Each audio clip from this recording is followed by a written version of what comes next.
ஓம் சாந்தி. 18/1/2019 revise video அவ்யக்த பாப்தாதா 18/1/2007. இந்த முரளியின் தலைப்பு இப்பொழுது தன்னை அனைத்து விஷயங்களிலிருந்து விடுபடுத்தி மாஸ்டர் முக்தி வள்ளல் ஆகி அனைவருக்கும் முக்தி கொடுக்க வைப்பதற்கு நிமித்தம் ஆகுங்கள் அப்படின்றார் பாபா. அப்படின்னா நம்முடைய பதவி இப்போ உயருது அல்லது பாபாவுடைய அடுத்த போஸ்ட் அப்படின்னு சொல்லலாம். பாபா யாரு? முக்தியின் வள்ளல். இப்போ பாபா நம்மளை மாஸ்டர் முக்தி வள்ளல் ஆக்குறார். நாம மாஸ்டர் முக்தி வள்ளல் ஆகணும்னா நாம நம்முடைய விஷயங்கள், பிரச்சனைகள் அல்லது என்னென்ன இருக்கோ தடைகள், அதிலிருந்தெல்லாம் நம்ம விடுபடணும். அதுதான் பாபா சொல்றார். நாம விடுபடணும். அதுக்கான யுக்திகள் அழகா பாபா புரிய வச்சிருக்கிறார். இன்று அன்பு கடல் பாப்தாதா தன்னுடைய அன்பான குழந்தைகளை பார்த்து கொண்டிருக்கிறார். 2 விதமான குழந்தைகளை பார்த்து பாபா மகிழ்ச்சி அடைகிறார். ஒரு விதமான குழந்தைகள் லவ்லீன் குழந்தைகள், அன்பில் மூழ்கி இருக்கக்கூடிய குழந்தைகள்.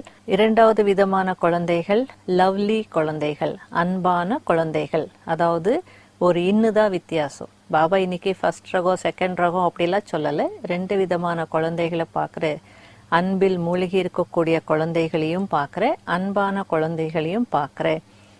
இந்த 2 விதமான குழந்தைகளுடைய அன்பின் அலைகள் அமிர்த வேளையில இருந்தே பாபாவிடம் சேர்ந்தது அப்படின்றார் பாபா. ஒவ்வொரு குழந்தையினுடைய மனதிலும் ஆட்டோமேட்டிக் இந்த பாட்டு ஒலித்து கொண்டே இருந்தது. அது என்ன பாட்டு? மேரா பாபா, என்னுடைய பாபா அப்படின்ற அந்த பாடல் ஒலித்து கொண்டே இருந்தது. பாப்தாதானுடைய இதயத்துல கூட மனதிலும் கூட இதே பாட்டு தான் ஒலித்து கொண்டிருந்தது. ஏன்னா நம்முடைய மனதிற்குள்ள ஒரு பாட்டு இருக்குன்னா அதுக்கு பாபாவும் என்ன பண்றார்? டூயட்டு தானே. நம்ம பாபாவை பார்த்து பாட்டு பாடும் போது பாபா நம்மளை பார்த்து கூட பாட்டு பாடுவார் தானே. அப்போ பாபா என்ன பாடினார்? அல்லது அவருடைய மனதில் என்ன ஒலித்து கொண்டிருந்தது? என்னுடைய குழந்தைகளே, செல்லமான குழந்தைகளே, பாப்தாதாவின் கிரீடத்துல இருக்கக்கூடிய குழந்தைகளே அப்படின்னு சொல்லி பாபாவுடைய மனதிலையும் இந்த பாட்டு ஒலித்து கொண்டே இருந்தது. நம்ம ஜஸ்ட் மேரா பாபா அப்படின்னு சொல்றோம். ஆனா பாபா பாருங்க, மேரே பச்சே என்றார். என்னுடைய குழந்தைகள், செல்ல குழந்தைகள், தனக்கு தலைக்கு மேல இருக்கக்கூடிய கிரீடத்துல அமர்ந்திருக்கக்கூடிய குழந்தைகள் அப்படின்னு பாபா சொல்றார். அதனால இன்று நினைவு நாள் அப்படின்றதுக்காக எல்லாருடைய மனதிலையும் அன்பினுடைய அலைகள் கொஞ்சம் அதிகமா இருந்ததுன்றார் பாபா. காலையில இருந்து அமிர்த வேளையிலிருந்து அந்த சாக்கார் பாபாவுடைய நினைவில் அவருடைய பாலனை, அவருடைய அன்பு, அவரை நினைத்து அந்த ஒரு ஆனந்த கண்ணீர் பாபாவுடைய கழுத்துல முத்து மாலையாக இருந்தது அப்படின்றார். அப்ப நாம பாபாவுக்கு மாலை, அந்த ஆனந்த கண்ணீர் என்கிற முத்து மாலை அணிவிக்கும் போது பாபா என்ன செய்யறார்? அன்பான தோள்களால நமக்கு மாலையை அணிவிக்கிறார். பாருங்க, நாம எந்த மாலையை அணிவிக்கிறோம், ஆனா பாபா எந்த மாதிரி மாலையை அணிவிக்கிறார். அப்போ பாபா அன்பான தோள்கள்ல நமக்கு மாலை அணிவிக்கும் போது எல்லையற்ற தந்தையினுடைய அந்த எல்லையற்ற தோள்களுக்குள்ள எல்லாருமே அடங்கிட்டாங்க, உள்ளடங்கிட்டாங்கன்றார் பாபா. அதனால அடுத்தது பாபா சொல்றார், இன்று நீங்கள் அனைவரும் விசேஷமா அன்பு என்ற விமானத்துல இங்க சேர்ந்துட்டீங்க. அப்படின்னா என்ன அர்த்தம்? சிலர் தான் மதுபனுக்கு போயிருக்காங்க 18 ஜனவரிக்கு. மற்றவங்க எல்லாம் அவங்கவுங்க சென்டர்லயோ அல்லது அவங்கவுங்க இருக்கிற இடத்துல என்ன பண்ணிட்டு இருக்காங்க? பாபாவை அன்போடு நினைச்சிட்டு இருக்காங்க. அதெல்லாம் ஞாபகங்கள் அவங்களுக்கு வருது. அதனால அன்பு என்ற விமானத்தில் நீங்க மதுபன் சேர்ந்துட்டீங்க. ரொம்ப தூரத்துல நீங்க இருந்தாலும், தூரத்துல இருந்தாலும் மனம் என்ற விமானம் அப்படின்றார் பாபா. எந்த விமானத்துல? அன்பு என்ற விமானம் மட்டும் இல்ல, மனம் என்ற விமானம் அப்படின்றார். அவ்வியக்த ரூபத்துல, ஃபரிஷ்தா ரூபத்துல நீங்க இங்க சேர்ந்துட்டீங்க. இப்படியும் எடுத்துக்கலாம். ஒரு சிலர் அன்பு என்ற விமானத்துல மதுபனுக்கு போயிட்டாங்க டிக்கெட் எடுத்துட்டு. ஆனா சிலர் ரொம்ப தூரத்துல இருந்தாலும் அங்க மதுபன்ல போய் அங்க பாபாவை மீட் பண்ண முடியலன்னாலும், பாபா முன்னாடி போக முடியலனாலும் மனம் என்ற விமானத்தின் மூலமா அவ்வியக்த ரூபத்துல, ஃபரிஷ்தா ரூபத்துல மதுபனுக்கு வந்துட்டீங்க அப்படின்றார் பாபா. ஸ்தூல ரூபத்துல முடியாட்டாலும் அந்த சூக்ஷ்ம ரூபத்துல சேர்ந்துட்டீங்க. ஆகையால அனைத்து குழந்தைகளுக்கு பாப்தாதா அமிர்த வேளையில இருந்து நினைவு நாள் சக்தி வாய்ந்த நாள். அனைத்து குழந்தைகளுக்கு பாப் தாதா இன்று நினைவு நாள் சக்தி வாய்ந்த நாளின் பல கோடி மடங்கு நினைவுகள் கொடுத்துட்டு இருக்கிறார். இந்த நாள் எத்தனை நினைவுகளை ஞாபகப்படுத்துகிறது. அந்த ஒவ்வொரு நினைவு ஒரு செகண்ட், ஒரே வினாடியில சக்திசாலியாக மாற்றி விடுகிறது அப்படின்றார் பாபா. அந்த நினைவு நாள் பிரம்மா பாபாவை நினைப்போம், சாக்கார் பாபாவை. அதோடு கனெக்டட் எத்தனை நினைவுகள் இருக்கு. அதெல்லாம் நினைக்கும் போது ஒரு வினாடியில நம்ம சக்திசாலியாக மாறிடுறோம். அது பாபா அப்படி சொல்ல, அந்த நினைவே போதும் உங்களை சக்திசாலியாக ஆக்கிடுறது. ஃபார் எக்ஸாம்பிள், தாதிமார்கள் அன்னைக்கு மதுபனுக்கு நம்ம போறோம்னா முந்தையெல்லாம் பிரகாஷ்மணி தாதி பிரம்மா பாபா பத்தி சொல்லுவாங்க. 12 மணி கிளாஸ்ல, மத்தியானம் கிளாஸ்ல கடைசியில பிரம்மா பாபா என்ன செய்தார், எப்படி தாதிக்கு எல்லாத்தையும் காட்டினார், எல்லா பொறுப்பு கொடுத்தார், அப்புறம் உயில் கொடுத்தார் அப்படின்றதெல்லாம் தாதி சொல்ல சொல்ல சொல்ல பின் ட்ராப் சைலன்ஸ் ஆகிடும். அப்படியே ஒரு மயான அமைதி. எல்லார் கண்ணிலேயும் தண்ணி இருக்கும், எல்லாருக்குள்ளேயும் ஒரு கரண்ட் பாஸ் ஆகும். அப்படின்னா எப்படி இருக்கோம் அப்படின்னா நாம அதை அனுபவம் பண்ணிட்டு இருக்கிற மாதிரி இருக்கும்.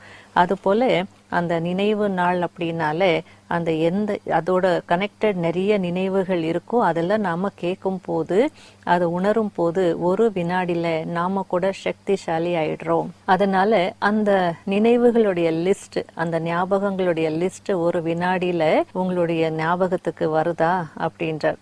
அந்த நினைவுகள் வந்த உடனேயே அந்த சக்தியின் போதை கூட ஏறும் அப்படின்றார்.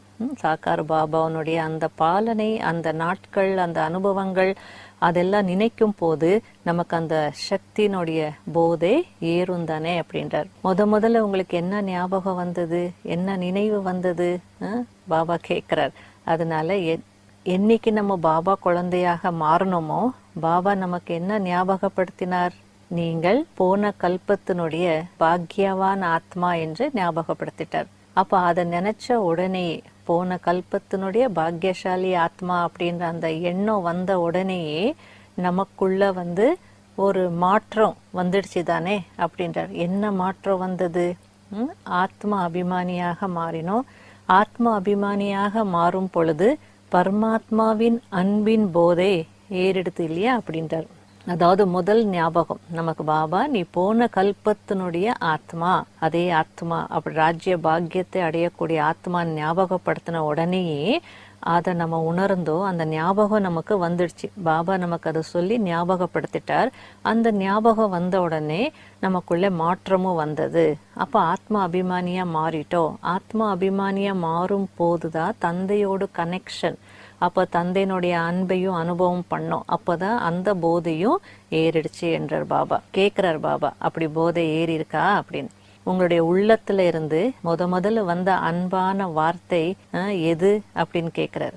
அன்பான வார்த்தை எப்போ நம்ம பாபா பார்த்தோமோ, ஆத்மா உணர்வுல இருந்தோமோ, அந்த போதை ஏறிடுச்சோ, அப்போ அந்த உணர்ந்த நேரத்துல முதல்ல நம்முடைய மனதில இருந்து வந்த வார்த்தை என்ன தெரியுமா?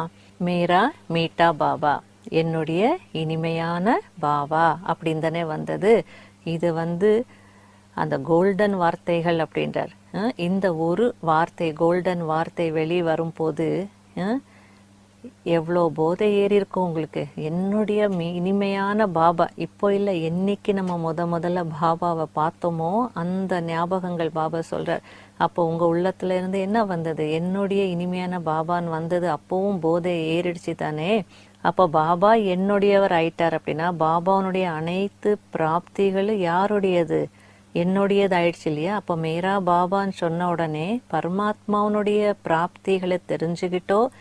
அதனால அதை ஏற்றுக்கொண்டோம். அதுக்கப்புறம் அது நம்முடைய பிராப்திகளாக ஆயிட்டதுன்றார். இந்த அனுபவம் இருக்குதானே அப்படின்றார் பாபா. பாருங்கப்போ, மேரா பாபா அப்படின்னு சொல்றதுனால எத்தனை பிராப்திகள் உங்களுடையதாயிட்டது. எங்க பிராப்திகள் இருக்கோ அங்க நினைக்க வேண்டிய அவசியம் ஏற்படாது. தானாகவே நினைவு கொண்டே இருக்கும், சகஜமாகவும் இருக்கும். ஏன்? அது என்னுடையதாயிடுச்சு இல்லையா? அதுக்கு பாபா சொல்றார், என் பாபாவுடைய அனைத்து பொக்கிஷங்கள் என்னுடைய பொக்கிஷங்கள் ஆயிட்டது. அப்போ என்னுடையதான பின்னாடி அதை நான் நினைக்கணுன்ற அவசியமே இல்லை. தானாகவே நினைவு இருந்துட்டே இருக்கும். என்னுடையது அப்படின்ற அந்த விஷயங்களை மறக்க முடியாது. மறக்கிறதுக்கு கஷ்டமாக இருக்கும். சும்மா நம்முடைய ஹேண்ட்பேக்கோ அல்லது கிட்டோ ஏதோ கூட யாராவது இது யாருடையதுன்னா அது என்னுடையது, எங்கேயோ இருந்தாலும் அது என்னுடையது அப்படின்றது வரும். அதை மறக்க மாட்டோம் இல்லையா? அதுபோல் மேரா பாபான்னு சொல்லிட்டீங்க, பாபா என்னுடையவர் அப்படின்னு சொல்லிட்டீங்க. அப்போ பாபாவுடைய அனைத்து பிராப்திகள் என்னுடையதாயிடுச்சு. அப்போ எப்போ என்னுடையதாயிடுச்சோ அப்போ என்னுடையதுன்ற விஷயங்களை மறக்கிறதுக்கு கஷ்டம் தானே. அது அவ்வளோ ஈஸியாக மறக்க முடியாது தானே. அதனால தான் பாபா சொல்கிறார், அந்த மாதிரி அனுபவம் செய்கிறீங்களா? நினைக்கிறதுக்கு கஷ்டம் இருக்கக்கூடாது, மறக்கிறதுக்கு தான் கஷ்டமாக இருக்கணும். அதுக்கு தினம் தினம் நீங்கள் அனுபவம் செய்துட்டு தானே இருக்கீங்க. என்னுடைய உடல் அப்படின்னு சொல்கிறீங்க, அப்போ அந்த உடலை மறக்கவா முடியுது? இல்லை மறக்கணும் அப்படின்னாலும் மறக்க முடியல.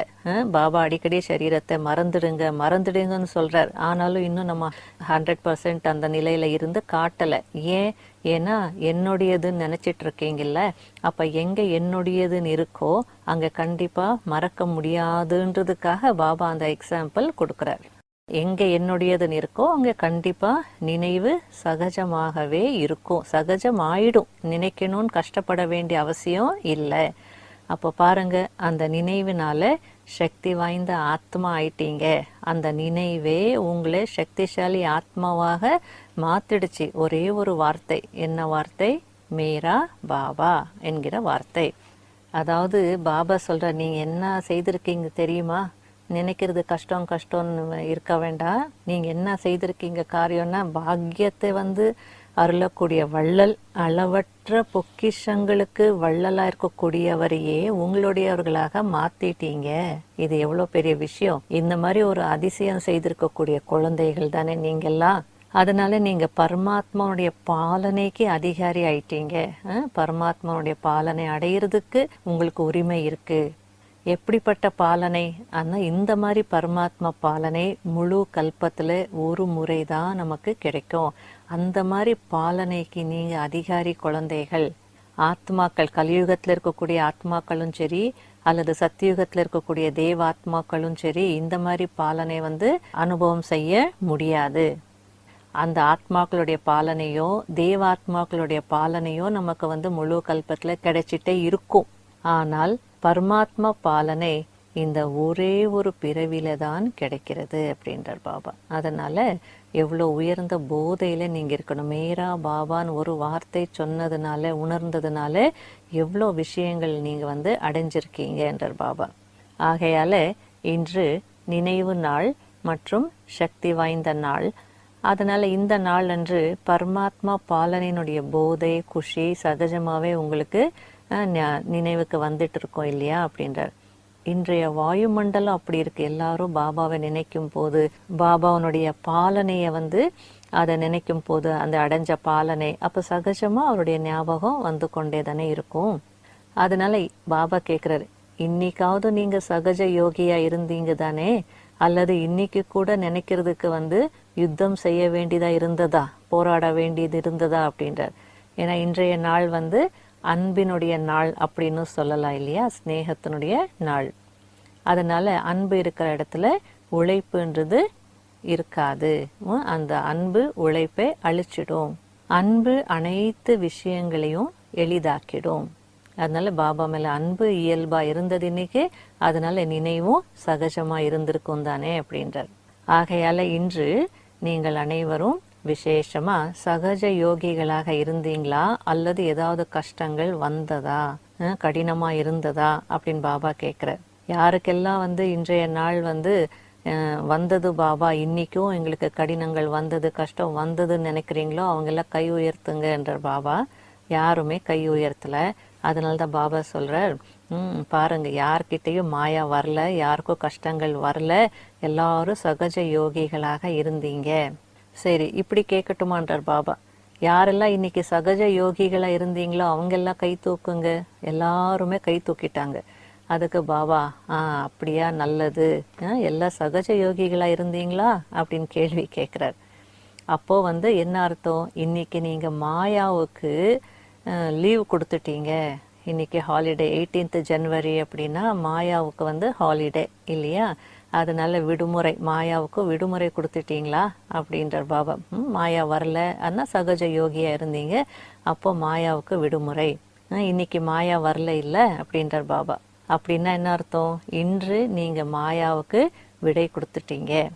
அதுக்கு பாபா என்ன சொல்கிறார் அப்படின்னா, நல்லது, விடை கொடுத்துட்டீங்களா, மிகவும் நல்லது, அதுக்காக வாழ்த்துக்கள் அப்படின்றார்.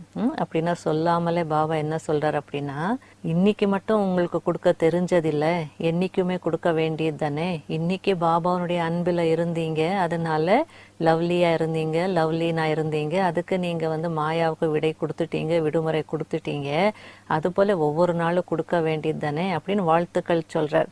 இதே போல் தினமும் அன்பில் நீங்கள் மூழ்கி இருந்தீங்க அப்படின்னா அப்போ மாயாவுக்கு விடை கொடுத்துடும். சதா காலத்துக்கு என்ன ஆயிடுது, மாயா விடை பெற்றுக்கொண்டு போயிடும் அப்படின்றார் பாபா. அந்த தினமும் அந்த அன்பு இல்லாததுனால தானே அடிக்கடி மாயாவை எதிர்கொள்ள வேண்டியதாக இருக்குது. அதனால் வாழ்த்துக்கள் சொல்கிறார். சரி, ஒரு நாளாவது செய்தீங்கல்ல, அதுக்காகவது பாபா வாழ்த்துக்கள் சொல்கிறார். பாப் தாதா இந்த ஆண்டு அனைத்து விஷயங்களிலிருந்து நீங்கள் விடுபட்டு அனைவருக்கும் பிரியமானவர்களாக மாறக்கூடிய ஆண்டாக நீங்கள் கொண்டாடுங்க. உழைப்பிலிருந்து விடுபடக்கூடிய ஆண்டாக, பிரச்சனைகளிலிருந்து விடுபடக்கூடிய ஆண்டாக கொண்டாட விரும்புகிறார். பாபாவனுடைய விருப்பத்தை நம்ம முன்னாடி சொல்லிட்டார். இன்னும் எவ்வளோ காலம்தான் நீங்கள் இப்படியெல்லாம் இருப்பீங்க?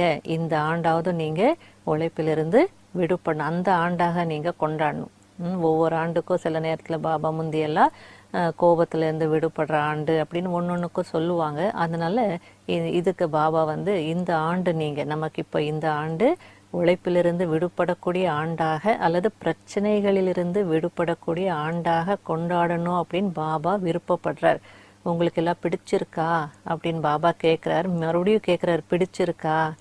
முக்தி ஆண்டாக கொண்டாடுவீங்களா? ஏன் அப்படின்னா, ஏன் இது முக்தி ஆண்டாக கொண்டாடணும் அப்படின்னா, முக்தி தாமத்துக்கு போகணும் இல்லை, அதுக்காக கொண்டாடுங்க.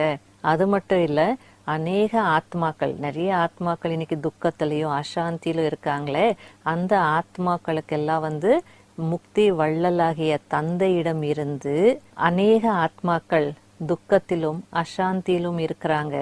அந்த ஆத்மாக்களுக்கு முக்தி வள்ளல் தந்தையுடன் இருந்து, தந்தை கூடவே துணையாக இருந்து எல்லாருக்கும் முக்தி கொடுக்க வைக்கணும். அதாவது இதில் ஒரு விஷயம் நம்ம என்ன புரிஞ்சுக்கணும் அப்படின்னா, பாபா டைரெக்டாக எல்லாருக்கும் முக்தி கொடுக்க முடியாது, அது ஒன்று இருக்குது. ரெண்டாவது நம்ம மூலமாக தான் கொடுக்க வைக்கணும்னு ஒன்று இருக்குது. நம்ம மூலமாக கொடுக்க வைக்கணும் அப்படின்னா அப்போ பாபா கிட்ட யாரெல்லாம் முக்தி வேணும்னு கேட்குறாங்களோ அவங்கள பாபா நம்மக்கிட்ட அனுப்புவாங்க, ரெஃபர் பண்ணுவாங்க. அப்போ நாம் முக்தி கொடுக்க வைக்கணும்னா நமக்கு பாபா கிட்ட கனெக்ஷன் இருக்கணும். அப்போ நான் ஆத்ம உணர்வில் இருந்து என்னுடைய பிரச்சனைகள் அல்லது என்னுடைய விஷயங்கள்ல இருந்து நான் விடுபட்டு இருந்தால்தான் நான் பாபாவுடைய கனெக்ஷனில் இருந்து முக்தி வள்ளல் கூடவே இருப்பேன், அவருடைய துணையில் இருப்பேன். பக்தர்கள் எல்லாம் பாபா கிட்ட போகும்போது அல்லது மனிதர்கள் பாபா கிட்ட போகும்போது பாபா நமக்கு ரெஃபர் பண்ணுறாங்க. அப்போ நம்முடைய அவைலபிலிட்டி, நம்ம கூட அந்த ஸ்டேஜில் பாபா விரும்புகிற அந்த நிலையில் இருந்தால்தான், அந்த தகுதி இருந்தால்தான் கொடுக்க வைக்க முடியும் அப்படின்ற அர்த்தத்தில் பாபா சொல்கிறார். பாபா பாருங்க, நமக்கு எவ்வளோ பெரிய டைட்டில் கொடுத்துட்டார், மாஸ்டர் முக்தியின் வள்ளல். பாருங்க, மாஸ்டர் முக்தியின் வள்ளல். இவ்வளோ உயர்ந்த டைட்டில் யாரும் கொடுக்க முடியாது. அந்த முக்தி வள்ளல் என்ற டைட்டில் அது பரமாத்மாவுக்கே உரிய டைட்டில். அந்த டைட்டிலையும் பாபா நமக்கு கொடுத்துட்டார். அப்படின்னா அந்த வேலையும் நம்ம மூலமாக செய்ய வைக்கிறார், அந்த சேவையும் நம்ம மூலமாக செய்ய வைக்கிறார். அதனால இந்த சேவை நீங்கள் செய்யணும்னா அப்போ நீங்கள் விடுபட்டு இருந்தால்தானே.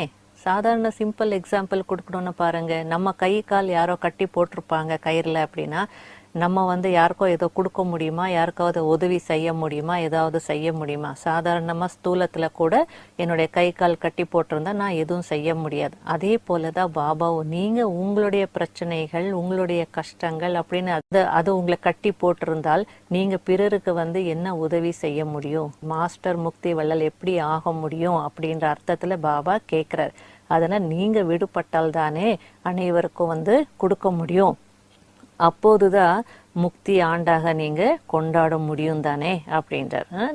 நாம எல்லா பந்தனங்கள்லேருந்து விடுபட்டு இருந்தால்தான் இந்த ஆண்டை நம்ம முக்தி ஆண்டாக கொண்டாடலாம். அப்போ பார்த்துக்கோங்க, ஸ்தூலத்தில் என்னென்ன பந்தனங்கள் இருக்குது, சூக்ஷ்மத்தில் என்ன பந்தனங்கள் இருக்குது, சூக்ஷ்மத்திலையும் சூக்ஷ்மமான பந்தனங்கள் என்னென்ன இருக்குது, எல்லாத்துலேருந்து விடுபட்டால்தான் மாஸ்டர் முக்தி வள்ளல் ஆக முடியும். அல்லது அந்த உயர்ந்த சேவை, மிக உயர்ந்த சேவையான முக்தி கொடுக்க வைக்கக்கூடிய சேவையை நம்ம செய்ய முடியும். அல்லது அந்த வாய்ப்பு நமக்கு கிடைக்கும். பிராமண ஆத்மாக்களாகிய நீங்கள் எப்போ உங்களுடைய விஷயங்களிலிருந்து விடுபடுறீங்களோ, பிரச்சனைகள், கஷ்டங்கள், தடைகள், மாயை, என்னென்ன இருக்கோ விகாரங்கள், அதிலிருந்து நீங்கள் விடுபடுவீங்களோ அப்போதான் அநேக ஆத்மாக்களுக்கு முக்தி கொடுக்க வைப்பதற்கு நிமித்தம் ஆக முடியும் அப்படின்றார். அதனால இப்போ எல்லாம் நீங்கள் எந்த மாதிரி பேசணும் அப்படின்றார் பாபா. அதாவது உங்களுடைய பாஷை, உங்களுடைய மொழி இப்போ முக்தி கொடுக்க வைப்பதற்கு பதிலாக பந்தனத்தில் மாட்ட வச்சிடுறது. அது என்ன பாஷையாக இருக்குது அப்படின்னா, அதாவது பிரச்சனைகளுக்கும் உங்களை அடிமையாக்கக்கூடிய பாஷை. அது என்னதுன்னா, இப்படி இல்லை அப்படி, அப்படி இல்லை இப்படி, இந்த பாஷையை நீங்கள் கண்டிப்பாக மாற்றிக்கணும் அல்லது விடுபடணும் அப்படின்றார். எப்பொழுது பிரச்சனை வருதோ அப்போ இப்படி தானே சொல்வீங்க பாபா கிட்ட, இப்படி இல்லை பாபா அப்படி, அப்படி இல்லை பாபா இப்படின்னு எல்லாம் சொல்வீங்க. இப்படி அப்படின்னு எல்லாம் சொல்லிட்டே இருந்தீங்கன்னா இதெல்லாம் என்னது, காரணங்கள், சாக்கு போக்கு காரணங்கள் காட்டக்கூடிய ஒரு விளையாட்டு, சாக்கு போக்கினுடைய விளையாட்டுன்றார், காரணங்களுடைய விளையாட்டு. அதனால தான் பாப்தாதா அனைவருடைய ஃபைல்ஸ் பார்க்குறார். அந்த ஃபைல்ஸில் என்னென்ன பார்க்குறார் பாபா அப்படின்னா, மெஜாரிட்டி குழந்தைகளுடைய ஃபைல்ஸ் பார்த்தீங்கன்னா உறுதிமொழி எடுப்போம் இல்லையா, அந்த உறுதிமொழிகளுடைய பேப்பர்ஸ் நிறையா இருக்குது. அந்த ஒவ்வொரு ஃபைலும் பெருசு பெருசாக இருக்குது. அப்படின்னா எந்த அர்த்தத்தில் பாபா சொல்கிறார் அப்படின்னா, பாபா சாக்காரத்தில் இருக்கும்போது அடிக்கடி என்ன ஒரு மூட் வரும்னா, எழுதுங்க, பேப்பரில் எழுதி கொடுங்க, நான் இப்படி தான் இருப்பேன்னு உறுதி எடுங்க அப்படின்னு சொல்லி எழுத வைப்பார். அதுபோல் அடிக்கடி எழுதுவாங்க. அதெல்லாம் அவங்க ஃபைலில் போயிட்டே இருக்கும். அதுபோல் நம்ம சூக்ஷ்மத்தில், ஸ்தூலத்தில் நம்ம செய்யலைனால சூக்ஷ்மத்தில் பாபா முரளி சொல்ல சொல்ல நான் இப்படி இருப்பேன் பாபா, இப்படி இருப்பேன் பாபான்னு நினைப்போம் இல்லையா, அதுவே ஒரு உறுதிமொழி தான். அந்த உறுதிமொழியினுடைய ஃபைல்ஸ் பார்த்தீங்கன்னா நிறைய, ஒவ்வொருத்தருக்கும் அந்த பேப்பர்ஸ் நிறைய இருக்கிறதுனால அந்த ஃபைல் பெருசாக இருக்குது. அந்த ப்ராமிஸ் பண்ணும்போது மட்டும் பார்த்தீங்கன்னா ரொம்ப மனதார நீங்கள் ப்ராமிஸ் பண்ணி உள்ளத்துல இருந்து நீங்கள் உறுதி எடுத்துடுறீங்க, பாபா நான் உறுதிமொழி செய்கிறேன்னு சொல்கிறீங்க. ஆனால் அதுக்கப்புறம் யோசிப்பீங்க, ஆனால் இன்னும் அது ஃபைல் முடிக்கல. அதனால தான் பாபா என்ன சொல்கிறார் அப்படின்னா, ஃபைல் பெருசாகிட்டே போகுது ஆனால் இன்னும் ஃபைனல் ஆகலையே அப்படின்னா, அந்த ஃபைலை க்ளோஸ் பண்ணலையே, முடிக்கலையே அப்படின்றாங்க. அப்படின்னா நம்ம தவறுகள் செய்துட்டே இருப்போம். ஆனாலும் அதுக்கப்புறம் பாபாவுக்கு நான் இனிமேல் இப்படி தான் இருப்பேன்னு சொல்லி ப்ராமிஸ் பண்ணுவோம், உறுதிமொழி எடுப்போம். அந்த ஃபைல் பேப்பர்ஸ் பாபாவுக்கு கொடுத்துக்கிட்டே இருப்போம். ஆனால் ஒரு உறுதியான அந்த ப்ராமிஸ் அப்படின்னு சொல்லும் போது, ப்ராமிஸ் அப்படின்னாலே உறுதிமொழி. ஆனால் பாபா இங்கே திருட பிரதிக்யா அப்படின்றார், உறுதியான உறுதிமொழின்றார். அப்படின்னா என்ன அர்த்தம்? அந்த உறுதிமொழியில் நம்ம உறுதியாக இருக்கணும், நாம் எடுத்த உறுதிமொழியில் உறுதியாக இருக்கணும். அது என்ன தெரியுமா? அதாவது உயிரே போனாலும் சரி, ஆனால் என்னுடைய உறுதி போகக்கூடாது. இதுதான் உறுதிமொழியினுடைய அர்த்தம். பேச்சை மாறக்கூடாது. அதான் அந்த மாதிரி சொல்லுவாங்க இல்லையா, என்ன ஆனாலும் சரி, சொன்னது தான், அதுக்கு தான் பேர் உறுதி. பேச்சு மாறிட்டே இருந்தாங்க, சொல்கிறது ஒன்று, அதுக்கப்புறம் 4 நாள் கழிச்சு நான் சொல்லவே இல்லைன்றது, அல்லது இப்படி இல்லை அப்படின்னா அதுக்கெல்லாம் உறுதியான பேச்சுன்னு சொல்ல மாட்டாங்க இல்லையா. அதுபோல் மனதிற்குள்ள நம்ம என்ன உறுதி எடுக்கிறோமோ, பாபா என்ன ஆனாலும் சரி அந்த உறுதி போகக்கூடாது. ஆகையால இன்று பாப்தாதா அனைவருடைய ஃபைல்ஸ் பார்த்துட்டு இருந்தார். நல்ல ப்ராமிசஸ் பண்ணியிருக்கீங்க, நல்ல எல்லாத்தையும் பார்த்துட்டு இருந்தால் நல்லா இருக்குது. மனதாரவும் செய்திருக்கீங்க, ஒரு சிலர் எழுதியும் கொடுத்துருக்கீங்க. அதனால் இந்த ஆண்டு என்ன செய்ய போகிறீங்க? இன்னும் ஃபைலை அதிகரிக்க போகிறீங்களா, அல்லது அந்த உறுதிமொழிகளுடைய ஃபைல் இன்னும் பெருசாக்க போகிறீங்களா, அல்லது ஃபைனல் பண்ண போகிறீங்களா, க்ளோஸ் பண்ண போகிறீங்களா, என்ன செய்ய போகிறீங்க? அடுத்தது பாபா முதல் லைனில் இருக்கக்கூடியவங்க சொல்லுங்கள். சீனியர்ஸ் சிஸ்டர்ஸ் எல்லாம் இருந்தாங்க, பிரதர்ஸ், பாண்டவர்களையும் கேட்குறார், டீச்சர்ஸையும் கேட்குறார் பாபா. அவங்களுக்கு மறுபடியும் இதே கேட்குறார், நீங்கள் சொல்லுங்கள். ஃபைல் என்ன ஆகிட்டுருக்கு அப்படின்னா பெருசாகிட்டே இருக்குது, அதனால் இந்த ஆண்டாவது ஃபைனல் பண்ண போகிறீங்களா, இல்லை இன்னும் பேப்பர்ஸ் ஆட் பண்ண போகிறீங்களா, என்ன செய்ய போகிறீங்க? பாண்டவர்களை பார்த்து கேட்குறார் பாபா, சொல்லுங்க என்ன செய்ய போகிறீங்க. அதாவது எந்த அர்த்தத்தில் பாபா சொல்கிறார் அப்படின்னா, இனிமே காரணங்கள், சாக்கு போக்கு காரணங்கள் சொல்லக்கூடாது. அவங்க இப்படி பண்ணாங்க பாபா, அதனால நான் இப்படி செய்தேன், இவங்க இப்படி செய்தாங்க பாபா, அதனால தான் நான் இப்படி பண்ணேன், அது அப்படி இருந்தது, இது இப்படி இருந்தது, இதெல்லாம் சொல்ல வேண்டாம் அப்படின்ற அர்த்தத்தில் பாபா சொல்கிறார். அதனால யாரெல்லாம் நீங்கள் நினைக்கிறீங்களோ அப்படின்னு ஒரு விஷயத்த சொல்கிறார் பாபா. என்ன அப்படின்னா, நான் குனியணும் அப்படின்னா குனிவேன், மாறணும் அப்படின்னா மாறுவேன், பொறுத்துக்கணுன்னாலும் பொறுத்துப்பேன், கேட்கணுன்னாலும் கேட்பேன், ஆனால் கண்டிப்பாக மாறுவே, மாறியே தீருவே அப்படின்னு யாரெல்லாம் நினைக்கிறீங்களோ அவங்க கையை உயர்த்துங்க. ஒரு ஃபைலை க்ளோஸ் பண்ணணும் அப்படின்னா அப்போ வந்து 2 பேரும் வந்து விவாதம் பண்ணிகிட்டே இருந்தால், கோர்ட்டில் கூட ஒரு கேஸ் இருக்குது, 2 பேருமே நாங்கள் தான் ரைட்டுன்னு சொல்லிட்டு இருந்தாங்க அப்படின்னா, ஒருத்தரும் விட்டு கொடுக்கல அல்லது மாறலை அப்படின்னா என்ன ஆகிட்டுருக்கோம், அந்த கேஸ் வந்து போயிட்டே இருக்கு, எத்தனை வருஷங்கள் ஆனாலும் போயிட்டுருக்கோம். அந்த அர்த்தத்தில் பாபா சொல்கிறார், சரி யாரோ ஏதோ சொல்கிறாங்க, நீங்கள் குனியணுன்னா குனிஞ்சிடுங்களேன், அவங்க மாறலை, சரி நீங்கள் மாறுங்களேன். அப்போ அவங்க ஏதோ செய்கிறாங்க அப்படின்னா சரி நீங்கள் பொறுத்துக்கோங்களேன், அவங்க ஏதாவது சொல்லி நீங்கள் கேட்க வேண்டி ஆயிடுச்சுன்னா கேட்டுக்கோங்களேன் அப்படின்றார். அப்போ தான் என்ன ஆகும், என்ன பண்ணாலும் ஓகே, இது ஒரு தவம் போல். ஒரு டிபார்ட்மெண்ட்டில் இருந்தாலும் சரி, ஒரு சென்டரில் இருந்தாலும் சரி, ஒரு வீட்டில் இருந்தாலும் சரி, எங்கே இருந்தாலும் சரி, நம்முடைய ஃபைலை க்ளோஸ் பண்ணணும் அப்படின்னா அந்த பாபாவனுடைய அந்த மாஸ்டர் முக்தி வள்ளல் ஸ்டேஜுக்கு நம்ம போகணும் அப்படின்னா இதெல்லாம் செய்து தான் ஆகணும். குனியவே, குனியிருதுன்னு என்ன அர்த்தம், பணிவாக இருங்க.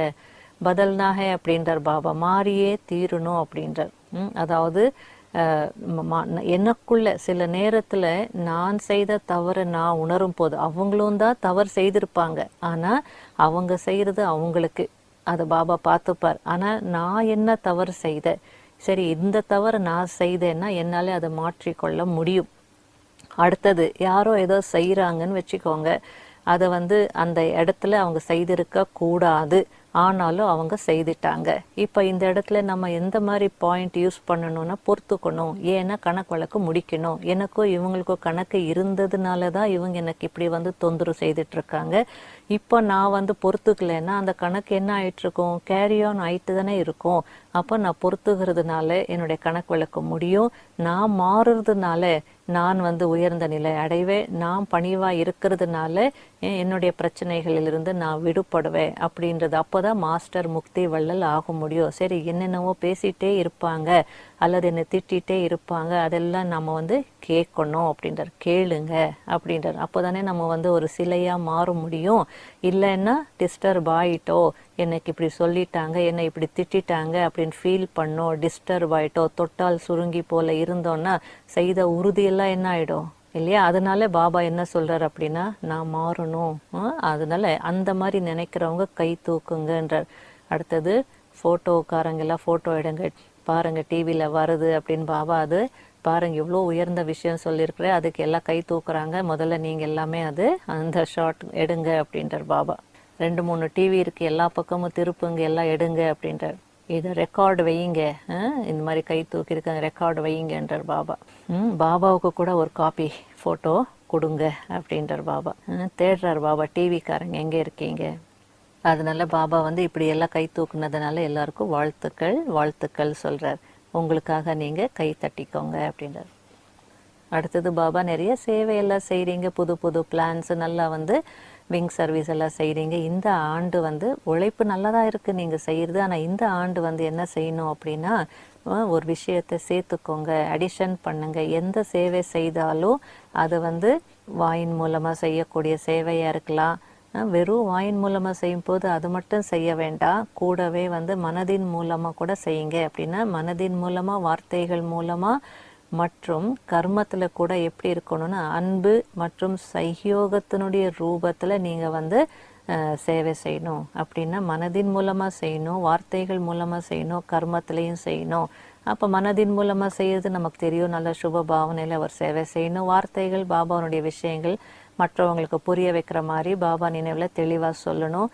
அடுத்தது மூன்றாவது கர்மத்தில் நம்ம செய்கிற சேவை என்ன, அன்பு சகியோகம் அப்படின்றது அந்த கர்மத்தில் தெரியணும். மூணும் நான் இதை செய்துட்ருக்கிறேன்னா அந்த பிறருக்கு உதவி செய்யறதுக்காக என்னுடைய அன்பு மற்றும் என்னுடைய சகியோகம் பிறரை முன்னேற்றணும், அவங்கள பாபா கிட்ட கொண்டு போகணும் அப்படின்றதுக்காக செய்கிற அப்படின்ற அந்த 3 விதத்துலையும் நம்ம செய்யணும்.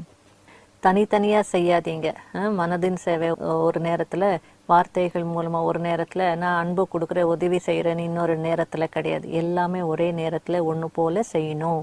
ஆனால் பாபா ரிசல்ட் சொல்கிறார். இந்த சேவை எப்படி இருக்குன்னா பாபா எதிர்பார்த்த ரிசல்ட் இல்லை. நீங்கள் என்ன விரும்புகிறீங்க பாபாவை வெளிப்படுத்தணும்னு சொல்லிட்டு, ஆனால் சேவையினுடைய ரிசல்ட் நல்லா தான் இருக்குது. ஆனால் எல்லாரும் நல்லா இருக்குன்னு தான் சொல்கிறார். மிக மிக நல்லா இருக்குன்னு கூட சொல்லிட்டு போகிறாங்க. ஆனால் யாரும் இன்னும் அந்த நல்லா இருக்குன்னு சொல்லிட்டு போகிறாங்களே தவிர நல்லவங்களாம் மாறலை. அப்படின்னா என்ன அர்த்தம், அந்த உடனுக்குடனே அந்த பலன் கிடைக்கல, பிரத்யட்சம் ஆகலை, வெளிப்படலை அப்படின்றார். அதனால அடிஷன் பண்ணுங்க அப்படின்றார். கர்மத்தில் அன்பானவர்களாகவும் பிறருக்கு உதவி செய்யக்கூடியவர்களாகவும் ஆகணும். அதாவது ஸ்னேகி சகியோகின்றார். அப்படின்னா என்ன அர்த்தம்னா நம்ம பிறருக்கு ஒத்துழைப்பும் கொடுக்கணும். சகியோகினா உதவி மட்டும் இல்லை, கோஆப்ரேஷனும் ஒரு அர்த்தம் இருக்குது. அதனால் நம்ம கூட இருக்கிறவங்க அப்படின்னு சொன்னால் அன்பாகவும் இருக்கணும், அதே நேரத்தில் அவங்களுக்கு ஒத்துழைப்பும் கொடுக்கணும், கோஆப்ரேட்டிவாக இருக்கணும். அவங்க பிராமணர்களாக இருந்தாலும் சரி, அல்லது வெளி ஆத்மாக்களாக இருந்தாலும், லௌகீக ஆத்மாக்களாக இருந்தாலும் சரி, அதனால் அவங்க அங்கே நிமித்தமாக இருக்கிறாங்கன்னா பாபா என்ன சொல்கிறார், அவங்களுக்கும் நீங்கள் என்ன பண்ணணும், சகியோகம் கொடுக்கணும், அன்பை கொடுக்கணும். இதுதான் கர்மனா சேவையில் நம்பர் வாங்குவது என்று அர்த்தம். அதனால் இனிமேல் இப்படியெல்லாம் நீங்கள் பேசக்கூடாது. இவங்க இப்படி செய்தாங்க இல்லையா பாபா, அதனால நான் இப்படி செய்ய வேண்டியதாயிடுச்சு. அது அன்பிற்கு பதிலாக சில நேரங்களில் மற்ற விஷயங்கள் எல்லாம் காட்டிடுவோம் இல்லையா, அதுக்கு பாபா சொல்கிறார், அந்த அன்பிற்கு பதிலாக கொஞ்சம் கொஞ்சம் எல்லாம் நீங்கள் செய்கிறீங்களே, சொல்ல வேண்டியதாயிடுச்சு, செய்ய வேண்டியதாயிடுச்சின்னு சொல்கிறீங்களே, அந்த வார்த்தைகளை இப்போ நீங்கள் பேசக்கூடாது. அதுக்கப்புறம் அவங்களே என்னென்னு சொல்லிடுவாங்க அப்படின்னா, இப்படியெல்லாம் செய்ய வேண்டியதாக தான் இருக்கும், இப்படியெல்லாம் பேச வேண்டியதாக தான் இருக்கும், அவங்க அப்படி பண்ணுறாங்க, நாங்கள் அதுக்கு நாங்கள் இப்படி தான் செய்ய வேண்டியதாக இருக்கும், இல்லைன்னா அவங்க இப்படி செய்துடுறாங்க அப்படிலாம் சொல்லுவாங்க, இப்படி தான் பார்க்க வேண்டியதாகிடுது அப்படின்னு சொல்லுவாங்க. வேண்டான்றார் பாபா. அந்த மாதிரிலாம் வேண்டாம். ஏன் இத்தனை வருஷம் பாபா பார்த்துட்டார், எல்லாமே பார்த்துட்டார். அதுக்கு பாபா ஃப்ரீடம் கொடுத்துருந்தார். சரி ஏதோ செய்கிறீங்களா சரின்னு சொல்லி விட்டு வச்சிருந்தார். ஆனால் பாபா சொல்கிறார், இப்போ கூடாது, எப்படி செய்துட்டு இருந்தோமோ அதே மாதிரி தான் நம்ம செய்துட்டு இருக்கணும் அப்படின்னு கிடையாது. எது நாள் வரைக்கும் இப்படியே இருப்பீங்க அப்படின்னு பாபா கேட்குறாரு. எது நாள் வரைக்கும் இருப்பீங்க, நம்ம சேவையில் வரும்போது சில நேரத்தில் சத்தமாக பேசிடுறோம், கோவப்படுறோம், எல்லாமே செய்கிறோம் இல்லையா, அதுக்கு பாபா இன்னும் எத்தனை நாளைக்கு தான் இதெல்லாம் செய்துட்டு இருப்பீங்க அப்படின்னு கேட்குறாரு. அதுக்கு ஜஸ்டிஃபை பண்ணுறோம், எல்லாரும் விசுவாசமாக அந்த சேவையை கரெக்டாக செய்தோம் அப்படின்னா அப்போ இதெல்லாம் இருக்காது இந்த பிரச்சனைகள் அப்படின்னு. அதனால் எல்லாரும் மாறணும் அப்படின்றார். சில நேரத்தில் பாப்தாதா கிட்டே உரையாடல் செய்யும் போது மெஜாரிட்டி குழந்தைகள் பாபா கிட்டே கேட்பாங்களாம், பாபா எப்போதான் நீங்கள் அந்த ஸ்க்ரீனை திறப்பீங்க அப்படின்னு சொல்லி பாபாவே கேட்குறாங்களா, இன்னும் எத்தனை நாளைக்கு தான் இது சங்கமயுகம் இருக்கும் அப்படின்னும் கேட்பாங்களாம். அதனால் பாபா இப்போ அதுக்கு என்ன சொல்கிறார் அப்படின்னா, இந்த பழைய பாஷையை நீங்கள் அல்லது அந்த பழைய நடத்தை, அந்த சிறு பிள்ளைத்தனம் அல்லது கவனக்குறைவு அல்லது இந்த கசப்பு தன்மையில் இருக்க, இது எவ்வளோ நாளைக்கு இருக்கும்? நம்ம பாபாவை இன்னும் எவ்வளோ நாள் பாபா, எப்போ தான் நீங்கள் அந்த திரையை நீக்க போகிறீங்க அப்படின்னு சொல்லி நம்ம கேட்டால் பாபா நம்மளே கேட்குறாரு, இன்னும் எத்தனை நாளைக்கு இந்த மாதிரி பழைய விஷயங்களை பேசிட்டு, பழைய மாதிரியே பேசிட்டு, பழைய நடத்தையிலே இருந்துக்கிட்டு, கவனக்குறைவு சிறு பிள்ளைத்தனத்தில் இருந்துட்டு, கசப்பு தன்மையில் இன்னும் எத்தனை நாளைக்கு இருக்க போகிறீங்க அப்படின்னு பாப்தாதாவும் நமக்கு கேள்வி கேட்குறாரு. Question mark. எது வரைக்கும் சொல்லுங்கள் நீங்கள் அப்படின்னா, நம்ம எப்போ மாறுறோமோ அப்போ இமீடியட்டாக ஒரு செகண்ட் போதும் பாபா ஸ்க்ரீன் ஓப்பன் பண்ணிடுவார் அப்படின்ற அர்த்தத்தில் சொல்கிறார். நீங்கள் பதில் சொல்லுங்கள், அப்போ நானும் பதில் சொல்கிறேன் அப்படின்றார் பாபா. விநாசம் எப்போ நடக்கும்ன்றது அல்லது அந்த விநாசத்தினுடைய ஸ்க்ரீன் எப்போ திறக்க போகிறேன் அப்படின்றது நானும் சொல்கிறேன். அது ஒரு செகண்டுடைய வேலை தான் எனக்கு ஆனால் நான் அது எப்போ வேணாலும் செய்கிறேன், நான் தயார். ஆனால் அதுக்கப்புறம் ராஜ்யம் செய்யக்கூடியவர்கள் தயாராக இருக்கணும்ல, அதனால சொல்கிறேன்றார். அதில் நீங்கள் முதல் தயாராகங்க, அதுக்கப்புறமா வந்து அந்த ஸ்க்ரீன் திறக்கிறல்லது இந்த இதை முடிப்போம், சங்கம யுகத்தை முடிப்போம் அப்படின்றார் பாபா. எந்த ஒரு பலகீனமாக அல்லது குறையாக இருந்தாலும் அது காரணத்தில் போக வேண்டாம். காரணம் இப்படி இருந்தது அப்படி இருந்தது அதனால இப்படி நடந்ததுன்னு காரணம் சொல்லாதீங்க, நிவாரணம் செய்யுங்கள். இந்த காரணம் இருந்ததில்லை பாபா அப்படின்னு பாபா கிட்டே நீ சொல்லவே கூடாது. காரணத்தை சொல்லாதீங்க. இப்போ என்ன செய்யணும், நிவாரணத்துக்கு என்ன செய்யணுமோ அதை யோசிங்கன்றார் பாபா. அப்படின்னா காரணங்கள் இல்லைன்னு இல்லை, காரணங்கள் 1000 இருக்கு. ஆனால் இப்போ வேண்டாம், முக்தி ஆண்டாக கொண்டாடுங்க, மாஸ்டர் முக்தி வள்ளல் ஆகுங்க, நீங்களே காரணம் அது இதுன்னு சொல்லி அதில் இருக்க வேண்டாம். நாள் முழுவதும் குழந்தைகள் விளையாடுற விளையாட்டை பாபா பார்த்துட்டே இருக்கிறார். நான் பார்க்குறதானேன்றார். குழந்தைகள் மீது அன்பு இருக்குது, அதனால்தான் அடிக்கடி நீங்கள் விளையாடுற விளையாட்டெல்லாம் நான் பார்த்துட்டே இருக்கிறேன். அவர்கிட்ட பெரிய டிவி இருக்குது, அதில் நான் பார்க்குறேன். அதனால் அடுத்தது பாபா சொல்கிறார், சரி காரணங்கள் இருக்கும், அந்த மாதிரி தான் பேசுகிறீங்க பாபா, நான் தவறு செய்யலை, இவங்க தான் இப்படி செய்தாங்க அப்படிலாம் நீங்கள் சொல்கிறீங்க. சரி அவங்க தான் தவறு செய்தாங்க, ஆனால் நீங்கள் சமாதானம் செய்தீங்களா, தீர்வு கொடுத்தீங்களா அப்படின்னு பாபா கேட்குறார். காரணத்தை வந்து காரணமாகவே வைத்திருந்தீங்களா அல்லது நிவாரணமாக மாற்றிட்டீங்களா? சரி யாரோ 2 பேர் விஷயம் இருக்கும்போது தவறு செய்திருக்கலாம், நாம் அவங்க செய்த தவறுன்னு சொல்லுவோம், அவங்க நாம் செய்தது தவறுன்னு சொல்லிட்டு இருப்பாங்க. சரின்றார் பாபா. சரி யார் தவறு செய்தாங்களோ சரி, அப்போ நீங்கள் இப்போ என்ன காரணமே சொல்லிட்டு உட்காந்துட்டு இருப்பீங்களா, இல்லை நிவாரணமும் செய்ய போகிறீங்களா, மாற போகிறீங்களா, அந்த காரணத்தை நிவாரணமாக மாற்ற போகிறீங்களா? சில நேரத்தில் பாபா கிட்ட கேட்குறாங்களா, பாபா உங்களுடைய ஆசை என்ன அல்லது உங்களுடைய எதிர்பார்ப்பு என்ன அப்படிலாம் கூட கேட்பாங்க. அதுக்கு பாப்தாதா சொல்கிறார், என்னுடைய எதிர்பார்ப்பு இதுதான் நான் சொல்லிட்டு இருக்கிறேன். பாப்தாதானுடைய ஒரே ஒரு எதிர்பார்ப்பு நிவாரணம் தெரியணும் அப்படின்றார். காரணம் அப்படின்ற வார்த்தை முடிக்கணும், நிவாரணம் தெரியணும். அனைத்து விஷயங்களில் நிவாரணம் தெரியணும், தீர்வு தெரியணும், பிரச்சனைகள் முடியணும், சமாதானம் கிடைச்சிட்டே இருக்கணும். முடியுமா அப்படின்னு கேட்குறார் பாபா. முடியுமான்னு கேட்டு ஃபர்ஸ்ட் லைனில் இருக்கிறவங்கள கேட்டு தலையாவது அசைச்சி சொல்லுங்களேன் அப்படின்றார். அதுக்காக பாபா வந்து பின்னாடி இருக்கிறவங்களையும் கேட்குறார். ஏன்னா எல்லாரும் ஒன்று போல தானே போகணும், நான் தனியாக வந்து எப்படி போக முடியும், நான் தனியாக வந்து போக முடியும்னா நான் இந்நேரத்துக்கு போயிட்டு இருப்பேன். ஆனால் பாபா தனியாக போக முடியாது, எல்லாரும் கூட தான் போகணும் அப்படி நான் ப்ராமிஸ் பண்ணியிருக்கிறேன் அப்படின்றார் பாபா. நீங்களும் ப்ராமிஸ் பண்ணியிருக்கீங்க, பாபா உங்கள் கூடவே வரோம், நானும் ப்ராமிஸ் பண்ணியிருக்கிறேன். அப்போ அந்த ப்ராமிஸை வந்து நம்ம வந்து கீப் அப் பண்ணணும் இல்லையா? நல்லது. இது போல் நாலாபுறங்களிலும் இருக்கின்ற அன்பான குழந்தைகளுக்கு லவ்லி மற்றும் அன்பில் மூழ்கி இருக்கக்கூடிய லவ்லின் அந்த 2 விதமான குழந்தைகளுக்கும் சதா பாபாவின் ஸ்ரீமத் படி ஒவ்வொரு அடியும் எடுத்து வைத்து பல கோடி மடங்கு சேமிக்கக்கூடிய நாலெட்ஜ்ஃபுல் பவர்ஃபுல் குழந்தைகளுக்கு, ஞானம் நிறைந்த சக்தி நிறைந்த குழந்தைகளுக்கு, சதா அன்பான மற்றும் அந்த சுவமானத்தில் இருக்கக்கூடிய சுய மரியாதையில் இருக்கக்கூடிய குழந்தைகளுக்கு, இது போல சதா பாபாவின் ஸ்ரீமத்தை கடைபிடிக்கக்கூடிய வெற்றியடைந்த குழந்தைகளுக்கு, வெற்றியாளர்களுக்கு, சதா பாபாவின் அடியின் மீது அடியெடுத்து வைக்கக்கூடிய சகஜ யோகி குழந்தைகளுக்கு பாப் தாதாவின் அன்பு நினைவுகள் மற்றும் வணக்கம்.